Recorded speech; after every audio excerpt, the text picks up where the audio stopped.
बोलो सियावर रामचंद्र भगवान की जय। मोर मुकुट बंसी वाले की जय। पवन सुत हनुमान जी महाराज की जय। परम कृपालु परम दयालु परमात्मा की असीम अनुकंपा से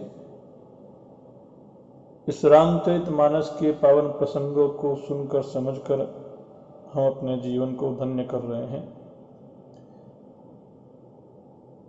कल के प्रसंग में हमने सुना कि बाबा तुलसीदास जी महाराज ऐसा कहते हैं कि भाग छोट अभिलाष बड़, करऊं एक विश्वास, पेहै सुख सुनि सुजन सब, खल करिहै उपहास। बाबा जी कहते हैं कि मेरी अभिलाषा इच्छा तो बहुत बड़ी है, लेकिन भाग्य बहुत छोटा है। लेकिन मन में एक विश्वास है कि मेरी इस रचना को सुनकर जितने भी सज्जन लोग हैं वे सभी सुख पाएंगे, और जो दुष्ट प्रकृति के लोग हैं वह इसकी हंसी उड़ाएंगे। आगे कहते हैं, खल परिहास हो यहित मोरा, काक कहहि कल कंठ कठोरा, हंस ही बक दादुर चातक ही, हसहि मलिन खल विमल बतक ही। मेरी इस रचना को सुनकर यदि लोग हंसी उड़ाते हैं तो भी इसमें मेरा ही हित है, क्योंकि मधुर कंठ वाली कोयल को कौवे कठोर कहते हैं। जैसे बगुला हंस को और मेंढक पपीहे को हंसते हैं, वैसे ही मलिन बुद्धि वाले लोग, मलिन मन वाले लोग निर्मल वाणी को हंसते हैं। मेरी यह कथा उन लोगों के लिए सुखद हास्य रस का काम करेगी जिनको ना तो कविता से प्रेम है और ना ही जिनका श्री रघुनाथ जी के चरणों में अनुराग है। कवि तरसिक न राम पद नेहु, तिन कह सुखद हास रस एहु, भाषा भनिति बोरी मति मोरी, हसी बेजोग हंसे नहीं खोरी। इस पर हंसेंगे वही लोग जिनको रघुनाथ जी के चरणों में प्रेम नहीं है। और दूसरा हंसने का कारण यह भी हो सकता है कि मैंने जो इसमें भाषा का प्रयोग किया है वह भाषा भी मेरी नहीं है और मेरी बुद्धि भी बहुत भोली है, अतः यह हंसने के योग्य ही है। लेकिन यह कथा किन्हीं किन्हीं को तो सुनने में फीकी लगेगी और किन्हीं किन्हीं को सुनने में मीठी लगेगी। कैसे? कि प्रभु पद प्रीति न सामुजिनी की, तिन्हि कथा सुनी लागी ही फीकी। कि जिन्हें प्रभु के चरणों में ना तो प्रेम है और ना ही जिनकी समझ अच्छी है, उन लोगों को यह कथा सुनने में बहुत फीकी लगेगी। या वे सज्जन जिन लोगों की भगवान विष्णु और शंकर भगवान के चरणों में प्रीति है और उनकी बुद्धि कुतर्क करने वाली नहीं है, जिन्हें श्री रघुनाथ जी की यह कथा बड़ी पावन, मीठी और प्यारी लगेगी। हरिहर पद रति मति न कुतर्की, तिन कहु मधुर कथा रघुवर की। उनको यह कथा मीठी क्यों लगेगी? क्योंकि मैं न तो एक अच्छा कवि हूं और ना ही वाक्य रचना में कुशल हूं।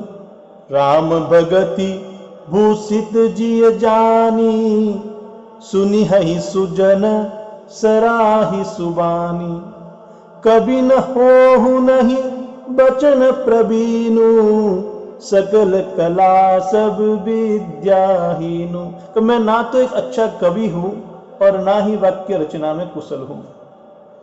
सभी कलाओं और विद्या से रहित होते हुए भी सज्जन लोग मेरी इस रचना की सराहना यह जान करके करेंगे और सुनेंगे कि यह कथा श्री रघुनाथ जी महाराज की भक्ति से ओतप्रोत है, श्री राम जी की भक्ति से सजी हुई है। देखो पूज्यपाद गोस्वामी जी यह जो रचना लिख रहे हैं उसमें शब्द, अलंकार, भाव, रस, छंदों का बड़ा सटीक प्रयोग किया गया है। हम जब यह ग्रंथ या इस दर्शन को पढ़ते हैं तो बिल्कुल इस ग्रंथ की जैसी चाल है वैसे ही भाव और अर्थ हमारे ध्यान में आते हैं, लेकिन फिर भी बाबा जी ने यहाँ पर लिख दिया है। क्या लिखा है? आखर अर्थ अलंकृति नाना, चंद प्रबंध अनेक विधाना, भाव भेद रस भेद अपारा, कवित दोष गुण विविध प्रकारा।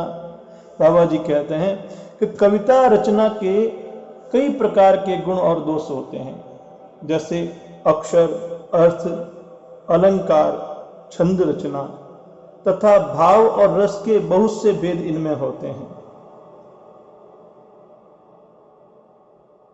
कवित विवेक एक नहीं मोरे, सत्य कहूं लिखी कागज कोरे। इनमें से काव्य संबंधी एक भी बात का ज्ञान मुझे नहीं है, यह मैं कोरे कागज पर शपथ पूर्वक लिख करके कहता हूं।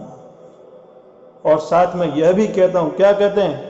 भनिति मोरी सब गुण रहित, विश्व विदित गुण एक, सो विचारी सुनि हई सुमति, जिनके विमल विवेक।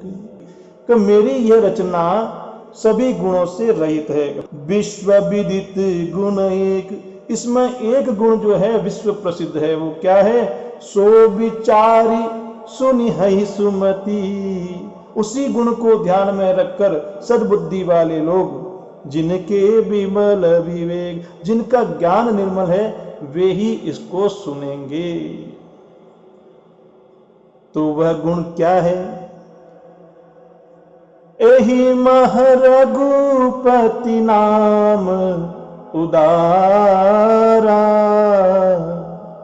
अति पावन पुराण श्रुति सारा।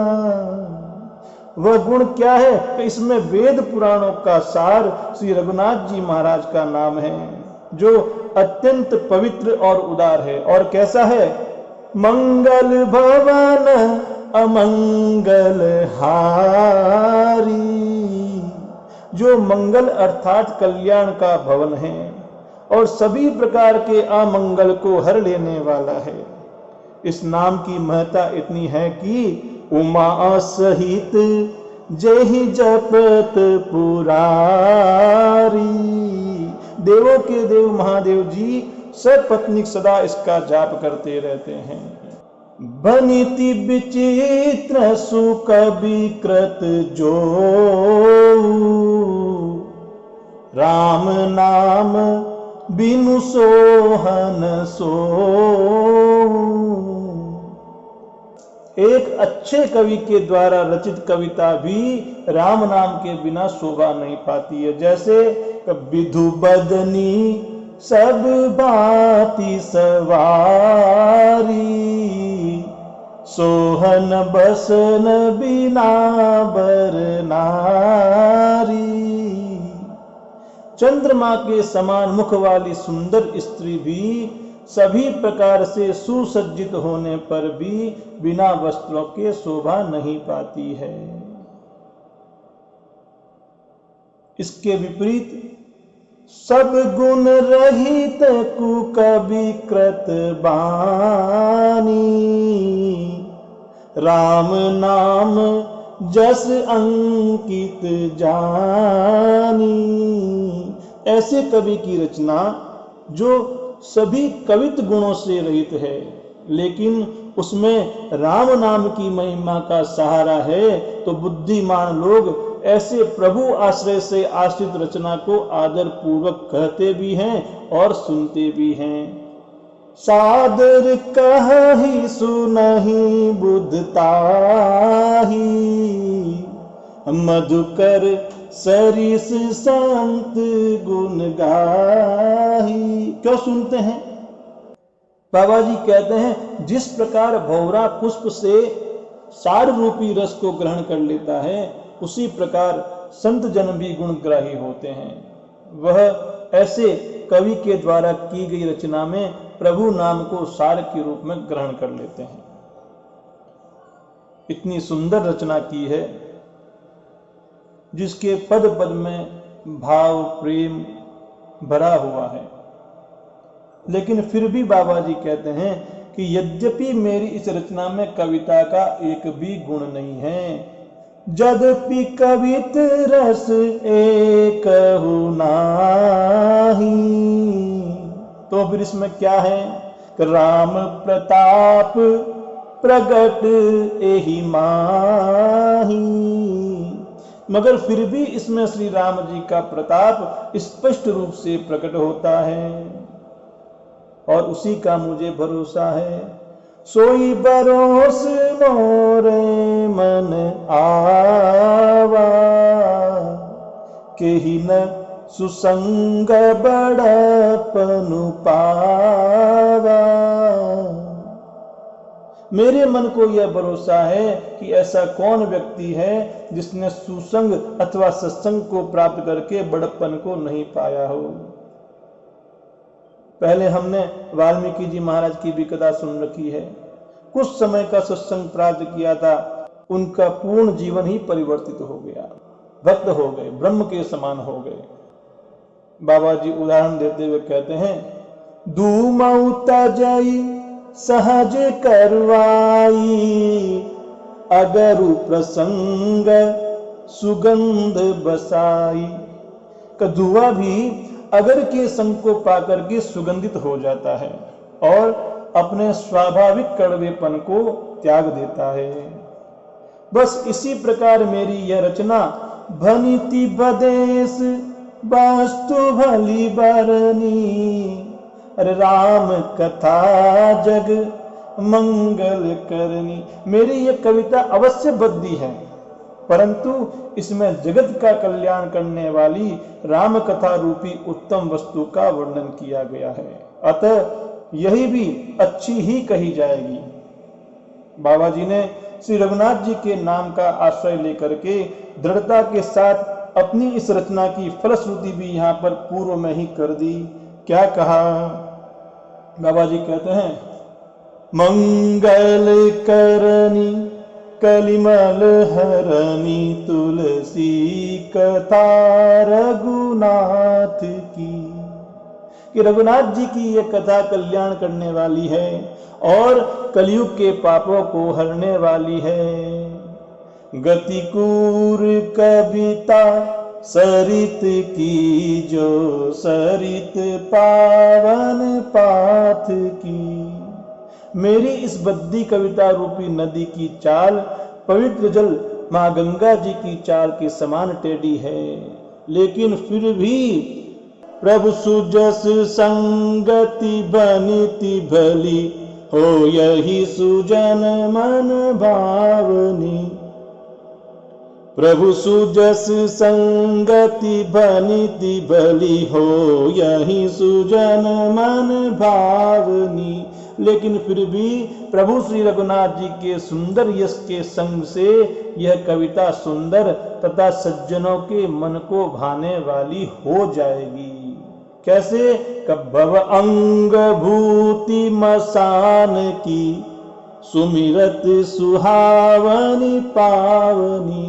शमशान की वह अपवित्र राख भी श्री महादेव जी के अंग से संग करने से सुहावनी लगती है और स्मरण करते ही पवित्र करने वाली हो जाती है।